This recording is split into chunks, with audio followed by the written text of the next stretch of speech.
আপনি কি জানেন কিছু খাবার আছে যেগুলো খেলে স্বাভাবিকভাবেই মিলনের ইচ্ছা ও শক্তি বাড়ে? আজকের ভিডিওতে আমরা জানব কি খেলে বেশি মিলন করা যায় এবং কোন খাবারগুলো আপনাকে রাখবে আরও সক্রিয় ও সুস্থ। তাহলে চলুন জেনে নেই সেই খাবারগুলো। প্রথমেই রয়েছে কাজু বাদাম।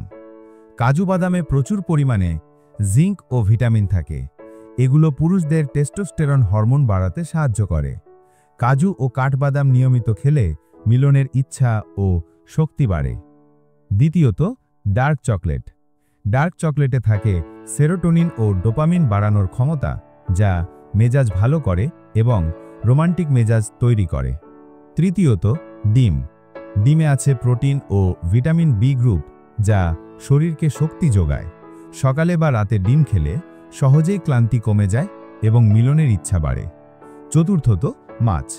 বিশেষ করে স্যামন বা তেলযুক্ত মাছ খেলে শরীরে ওমেগা-3 ফ্যাটি অ্যাসিড পাওয়া যায়, যা রক্ত সঞ্চালন বাড়ায়, আর রক্ত সঞ্চালন ভালো হলে মিলনের ক্ষমতাও বাড়ে।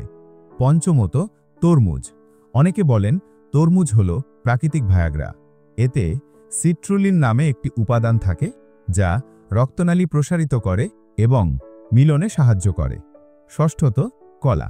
কলা শুধু শক্তিই দেয় না, এর মধ্যে থাকা পটাশিয়াম রক্তচাপ নিয়ন্ত্রণ করে এবং মিলনের জন্য সহনশীলতা বাড়ায়।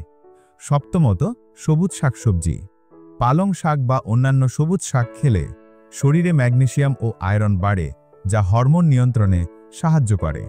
মনে রাখবেন, শুধু খাবার নয়, নিয়মিত ব্যায়াম ও মানসিক শান্তিও খুব জরুরি। তো বন্ধুরা, এখন বুঝতে পারলেন তো কি খেলে বেশি মিলন করা যায়? এই খাবারগুলোকে আপনার দৈনন্দিন খাদ্য তালিকায় যোগ করে দেখুন আর নিজের পরিবর্তন অনুভব করুন। যদি ভিডিওটি ভালো লেগে থাকে তাহলে লাইক করুন, বন্ধুদের সাথে শেয়ার করুন এবং আমাদের চ্যানেলটি সাবস্ক্রাইব করতে ভুলবেন না। আপনার যে কোনো প্রশ্ন বা মতামত কমেন্ট বক্সে জানাতে পারেন। দেখা হবে পরের ভিডিওতে। ধন্যবাদ।